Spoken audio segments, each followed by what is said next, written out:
I thought he'd reject me for showing up with a kid, until my deaf niece signed, "He has kind eyes," and then he proved her right. Arthur Brennan was sitting in a corner booth at Riverside Cafe on a Friday night at 7:20, checking his watch for probably the sixth time in 10 minutes and doing the mental math about whether waiting another 5 was going to make him look desperate, or if leaving now made him the kind of guy who couldn't handle one bad date. 32 years old, inventory manager at Brennan Hardware and Lumber on the north side of Spokane, Washington, and he'd spent the last 10 hours processing shipments and reorganizing the plumbing supply section because someone had mixed the 3/4 inch PVC with the 1/2 inch again, so his back hurt and his boots had sawdust ground into the treads, and honestly, he'd only agreed to this blind date because his cousin Rachel had been relentless about it for 3 weeks straight. The cafe was packed with the usual Friday dinner crowd, families and couples and a group of teenagers taking up way too much space near the counter, and the noise level was somewhere between busy restaurant and actual chaos, silverware clanking and conversations overlapping, and some kid two booths over having a meltdown about chicken nuggets. He'd been here since 7 on the dot because Arthur ran his life on the same kind of precision he used for inventory counts. And his date, Tessa, was now 23 minutes late, with 0 texts explaining why. And that kind of thing bothered him more than it probably should because if you commit to being somewhere, you show up or you communicate. That's just basic respect for someone else's time. Arthur pulled out his phone and opened a new message to Rachel that just said, "She's a no-show, heading out." But he didn't hit send yet. Gave it one more minute because maybe there was traffic or maybe her phone died. And right when he was zipping up his canvas work jacket and sliding out of the booth, the front door banged open hard enough that the bells hanging from it made this jarring clatter that cut through the ambient noise. A woman came rushing in looking like she'd just survived some kind of natural disaster. Dark hair falling out of a ponytail, messenger bag sliding off her shoulder, and she was holding the hand of a little girl who looked about 8 years old wearing a purple jacket and light-up sneakers that blinked pink and blue with every step. The woman scanned the cafe with this frantic energy, and her eyes landed on Arthur. And even from 15 feet away, he could see the moment she registered that he was clearly getting ready to bail. And her whole face did this complicated thing where embarrassment and relief fought for control.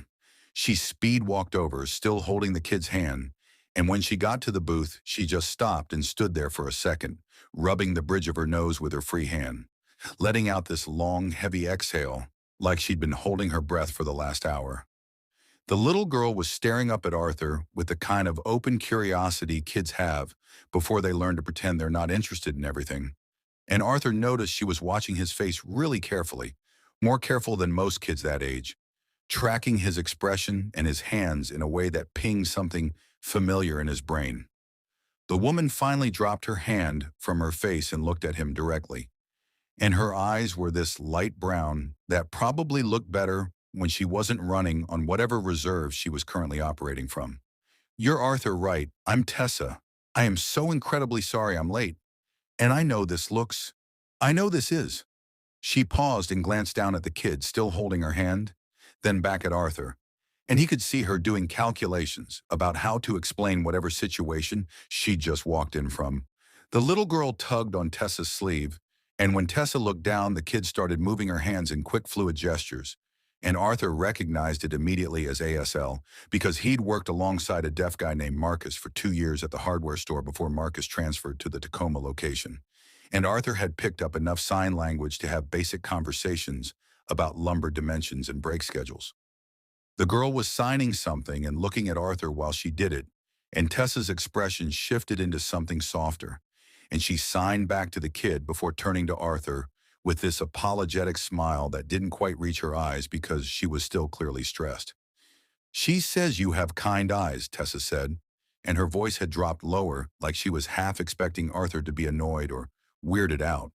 And Arthur felt his irritation about the 23-minute wait just completely evaporate because this kid had somehow read him in about 5 seconds and decided to pay him a compliment.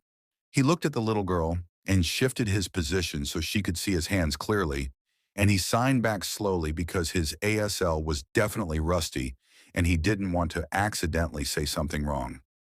"Thank you. I like your light-up shoes. Those are cool." The girl's face absolutely lit up, and she looked down at her sneakers and stomped her feet a few times to make them flash. And Arthur unzipped his jacket and sat back down in the booth, because apparently he wasn't leaving after all. Tessa was staring at him like he just pulled off a magic trick, and she kind of gestured vaguely at the booth seat across from him in a question, and Arthur nodded and slid the laminated menu that had been sitting in front of him across the table toward her. She sat down and helped the little girl climb up next to her, and the kid immediately started looking around the cafe with intense focus, taking in all the movement and the people. And Tessa set her messenger bag on the floor and pressed both palms flat on the table like she was trying to ground herself. Okay, so, full disclosure, because you just signed to her, and that means you're either fluent or you know enough to figure out what I'm about to say anyway, Tessa started. And she was talking kind of fast, like she needed to get it all out before she lost her nerve. I didn't have time to cancel tonight, and honestly, I should have. But my phone was dead, and everything happened really fast. And she's not my daughter. Her name's Maya, and she's my niece. My sister was supposed to pick her up from school today, but she didn't show and she's not answering her phone. And I had Maya at my apartment, and my friend was supposed to come watch her for an hour so I could at least come apologize to you in person, but my friend's car wouldn't start. She stopped to take an actual breath, and Arthur could see her hands were shaking just slightly where they were pressed against the table. And Maya was watching her aunt's face with this concerned expression that made Arthur think this wasn't the first time she'd seen Tessa stressed out. So I brought her, which I know is absolutely not normal blind date protocol, and if you want to leave right now, I completely understand. I'm Tessa, by the way. We've established that. But I don't think I actually introduced myself properly, and this is Maya, and she's 8, and she's the best kid on the planet. But this is definitely not how tonight was supposed to go. Tessa finally stopped talking and just looked at Arthur, waiting for him to grab his jacket and walk out. And Arthur looked at this completely overwhelmed woman and this kid who was now tracing patterns in the condensation on the water glass. And he realized his options were either bail and go home to eat leftovers alone or stay and see where this went. I'm Arthur. I manage inventory at Brennan Hardware. I worked with a guy who was deaf for a couple years, so I know some sign, but I'm not fluent. Definitely gonna mess up grammar, he said, keeping his voice even and calm because Tessa looked like one more thing going wrong might actually break her. And I was about to leave because I thought you stood me up. But this makes more sense. Do you guys want to eat? Have you eaten? Maya, are you hungry? He directed the last question at Maya and signed it at the same time. And Maya looked at Tessa for permission before nodding enthusiastically and signing something that Arthur thought might be chicken fingers, but he wasn't totally sure. Tessa was staring at him like she couldn't quite process that he wasn't making this into a bigger deal. And she blinked a few times and her voice came out quieter when she spoke. You don't have to do this. I mean, we can just go. I can explain to Rachel that I completely bombed this and you can have a normal Friday night. Arthur flagged down the waitress who'd been circling their section looking harassed and ordered coffee for himself and asked Tessa what she wanted. And Tessa seemed to realize he was serious about staying, so she ordered tea and asked for a kid's menu for Maya. The waitress dropped off the menus and disappeared back into the chaos, and Arthur leaned back against the booth and looked at Tessa, who was helping Maya look through the kids' menu options. For what it's worth, my Friday nights are usually me eating whatever's in the fridge and watching home renovation shows until I fall asleep on the couch. So this is already more interesting. And your sister bailing sounds like a mess. Is that a regular thing, or was today just bad luck? He asked it casual, not prying, just making conversation. And Tessa let out this short laugh that didn't have much humor in it. It's kind of a regular thing lately. She's been going through some stuff and Maya ends up with me a lot, which is fine, I love this kid, but it makes scheduling anything that's not work pretty complicated, Tessa said, and she was tracing her finger along the edge of her menu without really looking at it. I do graphic design for a print shop downtown, so my hours are flexible, but not that flexible, and today was just one of those days where everything that could go sideways did. Maya was coloring on the kids' menu with a crayon the waitress had brought over, totally absorbed in turning a cartoon hamburger purple.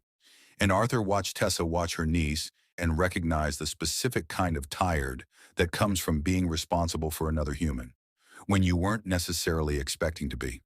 The waitress came back and took their orders: chicken fingers for Maya, a sandwich for Tessa that she probably wouldn't finish based on how she ordered it, like an afterthought, and a burger for Arthur because he'd skipped lunch and his body was running on protein bars and spite at this point. They fell into conversation that was surprisingly easy given how the night had started, and Arthur learned that Tessa had been doing design work for 6 years and hated about 60% of her clients, that Maya was in third grade at Westwood Elementary and loved art class and hated math, that Tessa's sister was younger and had been struggling since Maya's dad left when Maya was 3. Tessa learned that Arthur had basically grown up in the hardware store his uncle owned and took over inventory management when he was 26, that he liked the work because it was logical and fixable, that he'd never been married and didn't have kids, but his apartment was full of half-finished woodworking projects he kept meaning to complete. Maya finished her chicken fingers and started getting restless in that way kids do when they've been sitting too long. And Tessa pulled out a small tablet from her bag and set it up with a drawing app. And Maya immediately got absorbed in creating some kind of elaborate digital masterpiece. Arthur and Tessa kept talking over cold coffee and the remains of dinner. And by the time they'd been there an hour and a half, Arthur realized he'd completely forgotten this was supposed to be an awkward blind date. It just felt like talking to someone who existed in the same kind of working-class reality he did. Someone who understood that life was mostly just showing up and dealing with whatever got thrown at you and trying not to fall apart in public. When they finally left the cafe around 9, Tessa apologized probably 6 more times for the chaos and for bringing Maya and for being late. And Arthur told her to stop apologizing because honestly, this was better than another Friday night alone. He walked them to Tessa's car, which was parked 3 blocks away and had a dent in the rear bumper and a bumper sticker that said, "I break for art supplies." And Maya was half asleep leaning against Tessa's side. Tessa got Maya buckled into the back seat and then turned to Arthur with this expression that was part exhausted and part hopeful.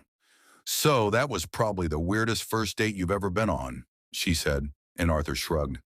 "Definitely top 3, but I'd do it again if you want to try this when your sister's not bailing on childcare." And Tessa smiled for real this time. And Arthur got her number and watched her drive away with Maya's light-up shoes still blinking in the back seat. What started as one weird Friday night turned into 3 months of Arthur showing up in Tessa's life in ways that were so quiet and consistent, she almost didn't notice how much she'd started depending on him until the dependence was already there. And they'd figured out how to date around the chaos of Tessa's sister flaking on childcare about 60% of the time, which meant Maya was just part of the equation. They'd do coffee on Saturday mornings at the cafe near Tessa's apartment. Maya would bring her sketchbook and sit at the table, making elaborate drawings of buildings and animals, while Arthur and Tessa talked about their work weeks. Or Arthur would come over after his shift, and they'd order takeout and watch whatever movie Maya picked, which was usually something animated that Arthur had never heard of, but Tessa had seen 17 times and could quote from memory. One Thursday in late March, Arthur showed up at Tessa's place around 6 with a bag of Thai food and found Maya sitting on the living room floor looking genuinely upset in that specific way kids get when something they care about breaks. And when he asked what was wrong, Tessa explained that the small wooden shelf Maya used for her drawing pads and art supplies had pulled out of the wall that morning. The whole bracket just ripped through the drywall and dumped everything on the floor. Maya had tried to fix it herself with tape, which obviously didn't work, and now she was convinced all her stuff was going to live in a cardboard box forever. And Arthur looked at the damaged drywall and the bent bracket sitting on the floor and told Maya to hold on, he'd be right back. He went down to his truck and came back up with wood glue, a small block of sandpaper, drywall anchors, and a level, and he sat down cross-legged on the floor next to Maya and showed her the splintered edge of the bracket where it had torn through. "See this rough part? We've got to smooth that down first or the glue won't hold right. You want to try?" He handed her the sandpaper and showed her how to fold it and work it along the wood grain, and Maya got really focused on it, her tongue poking out slightly between her lips in concentration, the way kids do when they're trying to get something exactly right. Arthur didn't just fix it for her. He worked with her, explaining what each step was for, letting her squeeze the wood glue even though she used way too much, and he had to wipe off the excess, holding the bracket steady while she helped him mark where the new anchors needed to go. Tessa was in the kitchen putting the Thai food into actual bowls instead of eating straight from the containers like she usually did. And she kept glancing over at Arthur, patiently teaching Maya how to use a hand drill on the lowest torque setting to install the drywall anchors. And something in her went soft, watching him be this careful with a kid who wasn't his. This deliberate was something that mattered to Maya, even though it was just a cheap wooden shelf. When they got it back on the wall and loaded Maya's art supplies back onto it, Maya signed thank you and then hugged Arthur's arm. And Arthur looked mildly surprised but pleased. And Tessa realized she was in serious trouble because she was absolutely falling for this guy who showed up with power tools and patience. By mid-April, things shifted in a way Tessa had been dreading for months. Her sister Kara got evicted from her apartment for not paying rent. And when Tessa tried calling her to figure out what the plan was for Maya, all she got was a voicemail box that was full, and then 2 days of complete radio silence before Kara finally sent a text that just said, "I need to figure my life out. Can you keep Maya for a while? I'm staying with a friend in Seattle. I'll let you know when I'm stable." Tessa had already been managing Maya's school pickup and the after-school program 3 days a week, but now this was every day, every night, all of it. Tessa read that message standing in the print shop parking lot on her lunch break and felt the ground shift under her, because a while could mean anything, and Maya had already been staying with her 3 or 4 nights a week, and now this was apparently just permanent with no end date and no real conversation about it. She called her mom, who lived in Boise, and got the same advice she always got, which was, "Kara's going through a hard time. Just be patient with her. You're so good with Maya," which was code for "you're the responsible one, so you handle it." And Tessa stood there in the parking lot staring at the cracked asphalt, trying to do math that didn't work. Her apartment was a one-bedroom, barely 700 square feet, and Maya had been sleeping on the couch for months now, which was fine for occasional nights, but the kid was 8 and growing, and sleeping on a couch long-term was going to wreck her back. And Tessa couldn't afford to move to a bigger place because rent in Spokane had gone completely sideways in the last 2 years, and she was already stretching to make her current lease work. The reality of it hit her in waves over the next week. She had to file emergency guardianship paperwork because Maya needed to stay enrolled in school, and Tessa needed legal authority to make medical decisions. And the forms were dense and required notarization, and a court date was set for 6 weeks out. But in the meantime, she could get temporary educational consent from the school district and had Kara's signed medical power of attorney from months ago when this had happened before, but also couldn't walk away from because Maya didn't have anyone else who was going to show up. The stack of paperwork lived on her kitchen counter, this constant visual reminder that everything had changed, and Tessa would catch herself just staring at it at 2 in the morning when she couldn't sleep, running scenarios in her head that all ended with her failing somehow. Maya was trying so hard not to be a burden, would fold up her blanket every morning and stack her pillow neatly on the end of the couch. Never complained about not having her own space.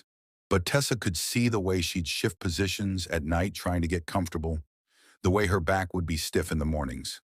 One night Tessa couldn't take it anymore, and she got down on her hands and knees in the dark living room at 2 in the morning with a tape measure, measuring every possible configuration of furniture to see if there was any way to fit an actual bed. And the math just didn't work. The room was too small. There was nowhere to put anything without blocking the walkway or the bathroom door, or making the whole apartment feel like a storage unit. She sat on the floor with her back against the couch where Maya was sleeping and rubbed her eyes with the heels of her hands.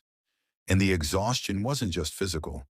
It was this bone-deep panic about being responsible for another human's entire existence when she could barely keep her own life organized. Arthur had been texting, asking if he could come over this week, bring dinner, hang out, and Tessa kept putting him off with vague excuses about being busy. And finally, on a Saturday morning, when he texted again asking if everything was okay, she just sat on her kitchen floor, surrounded by Maya's school registration papers and bags of Kara's stuff that had been dropped off with no warning, and she typed out the message before she could talk herself out of it. "I can't do this right now, Arthur. Everything's completely a mess. My sister dumped Maya with me permanently, and I don't have space for her, let alone space for a relationship. I'm barely keeping my head above water, and I don't have the capacity to be a girlfriend on top of being a suddenly full-time guardian." I'm really sorry. She hit send and then just sat there staring at her phone, and the read receipt showed up almost immediately, but no typing indicator appeared. No response, just silence. And Tessa told herself this was the right call, that she was doing Arthur a favor by cutting him loose before he got more involved in a situation that was only going to get more complicated. What Tessa didn't know was that Arthur was standing in aisle 14 of Brennan Hardware. When her text came through, he'd come in on his day off to grab some materials for a shelving project in his apartment, and he pulled out his phone when it buzzed and read her message twice. He didn't sigh dramatically or slump against the rack of drywall anchors. He just stood there for a minute holding his phone and processing, and then he quietly locked the screen and slid it into his jacket pocket. He looked up slowly, scanning the aisle he was standing in, and his eyes landed on the freestanding room divider frames they kept in stock for contractors, the kind with tension mount systems and slots for inserting your own panels. And next to those were pre-cut acoustic foam sheets people used for soundproofing home studios and the mounting hardware for temporary installations. Arthur walked over to the partition display and ran his hand along the edge of one of the panels. Solid fiberboard with acoustic foam backing, came in 6-foot and 8-foot heights, designed to create actual walls in spaces that didn't have them. He stood there with his arms crossed, staring at the materials, his brain shifting entirely into problem-solving mode, because Tessa had said she didn't have space. And yeah, that was literally true. Her apartment was tiny, but space was a fixable problem if you knew how to build it. He pulled out his phone and opened the Notes app and started doing rough calculations. Measurements he remembered from the few times he'd been in her living room, figuring out if you could section off part of that space with a partition wall and create an actual bedroom for Maya, something with real privacy and enough room for a bed. He wasn't thinking about grand romantic gestures or proving anything. He was thinking about the practical reality that an 8-year-old kid needed her own space, and Tessa was trying to carry the weight of that alone when she didn't have to. And Arthur had spent his entire adult life around building materials and construction. This was a problem he actually knew how to solve.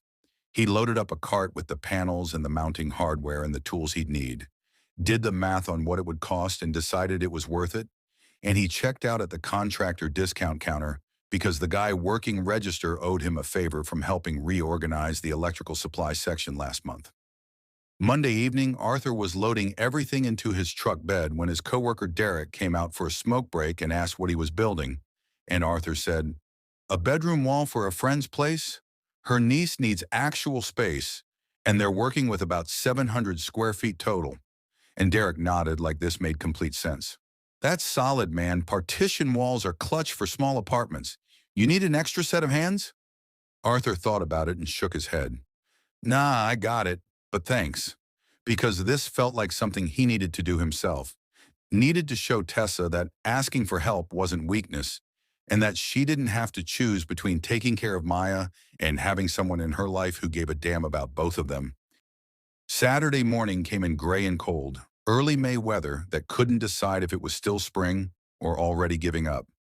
And Tessa was sitting on the floor of her living room at 8 in the morning, surrounded by garbage bags full of Maya's clothes that Kara had dropped off in the middle of the night like some kind of clothing donation, plus stacks of unfiled school paperwork and permission slips and medical forms that all needed signatures Tessa barely had legal authority to provide yet. Maya was still asleep on the couch, buried under 2 blankets because the building's heat was inconsistent at best, and Tessa just sat there on the worn carpet staring at the blank wall across from her, like if she looked at it long enough an extra room would materialize out of nowhere.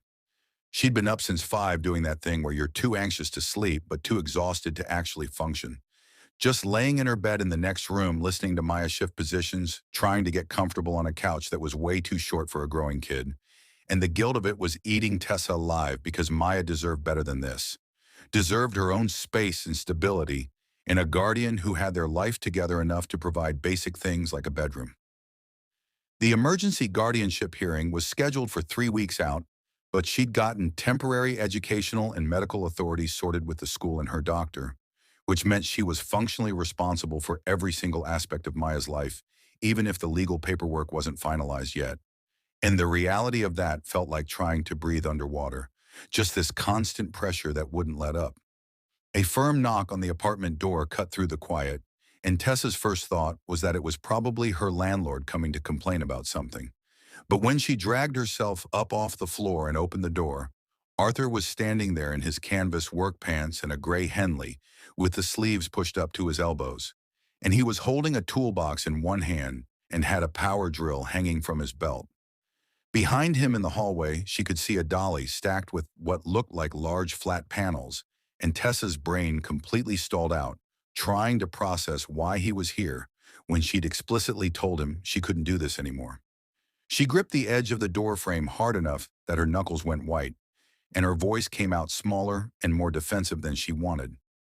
Arthur, what are you? I told you I can't be a girlfriend right now. I don't have the room for I don't have the capacity for anything beyond just keeping Maya fed and enrolled in school and making sure she's okay. The words came out in this rushed, anxious tumble, and Arthur just stood there listening until she ran out of steam. And then he shifted the toolbox to his other hand and spoke in that same calm, measured tone he'd used the first night they met when everything was chaos.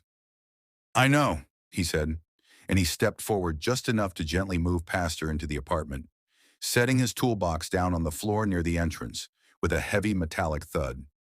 Grab the other end of this panel. He walked back out into the hallway and started maneuvering the dolly through her doorway, and Tessa just stood there completely off balance watching him work.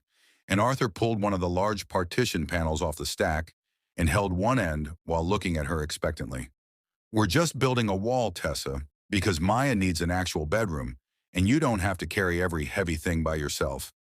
Now come on, this thing's awkward to move solo. Tessa felt something crack in her chest. That wall she'd built up over the last week about handling everything alone and not dragging anyone else into her mess.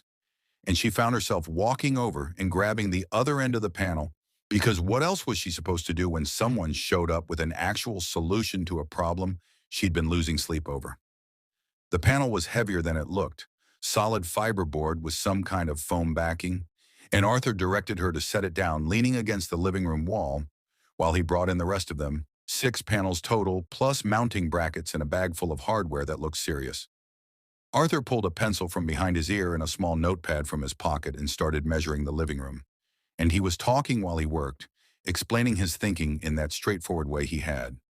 So if we section off this corner here, about 8 feet by 7 feet, that gives Maya enough space for a twin bed and a small dresser, leaves you the main area for the couch and TV. These panels are freestanding with tension support between floor and ceiling, no drilling into anything permanent so your landlord won't have a problem. Acoustic backing means it'll actually block sound so she gets real privacy. He was sketching a rough diagram as he talked, and Tessa realized he'd thought this through, had actually planned this out instead of just showing up with materials and hope. Arthur, I can't afford this. Those panels aren't cheap, and I don't have budget for construction materials, Tessa said, and her voice cracked slightly because she wanted this so badly, but the math didn't work. Everything in her life right now came down to math that didn't work. Arthur didn't look up from his measurements, just kept marking points on the wall with his pencil. Already bought them, contractor discount at the store, and I'm not asking you to pay me back. I'm asking you to hold that level steady while I mark where the top brackets go.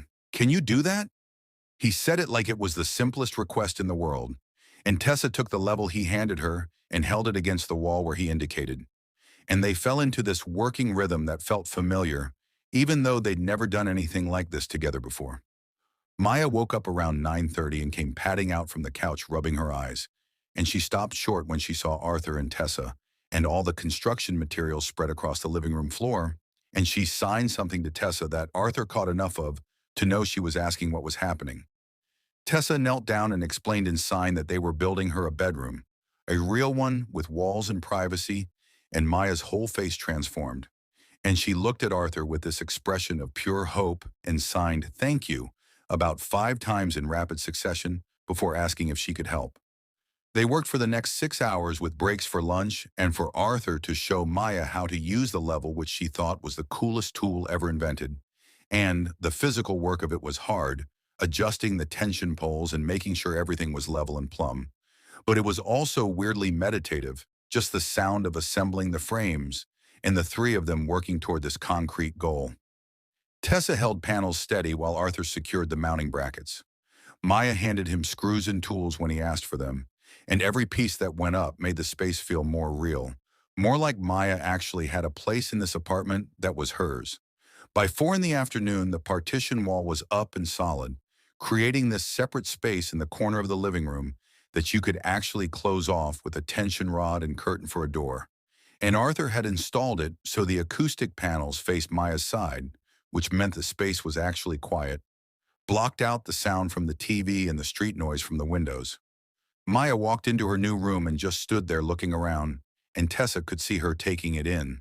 The fact that she had 4 walls and space for a bed and privacy for the first time in months.